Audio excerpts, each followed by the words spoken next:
Հայաստանի արտաքին պարտքը Փաշինյանի կառավարման ընթացքում կրկնապատկվել է, երբ հարցնում են ինչ է կարել այդ 8 միլիարդ դոլարն, ասում է զենք եմ գնել, հավատում եք։ Ինչ զենք ես գնել, ում ես պաշտպանել, որտեղ ես օգտագործել։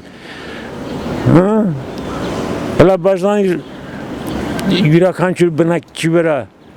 Հայաստանի, դες ինչքան է դառնում, այդ սաղս դառնում է պարտքով ենք ապրում, մեր երկրը, մեր հողի վրա սաղս պարտքով ենք ապրում, ով է տեսել դենց բան,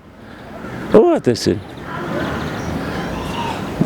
Հայաստանում ամեն ինչ հնարավոր է, ով է տեսել պարտված երկրի նախագահ ալնի թե վարչապետի կապ չունի, մնա պաշտոնին միջև հիմա, հələ այդձև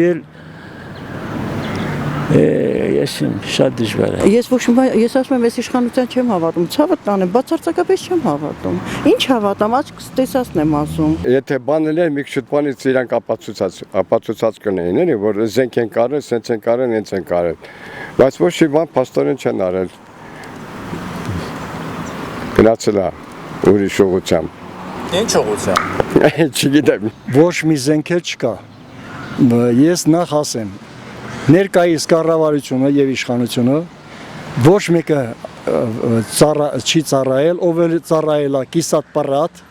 նրանք ընդհանրապես զենքից գաղափար չունեն, թե ինչ զենքեր են, այնը ցուցադրական ցույց են տալի ժողովրդին հերթական անգամ խաբելու եւ մանիպուլյացիոնելու համար։ Ես էդի կասեմ։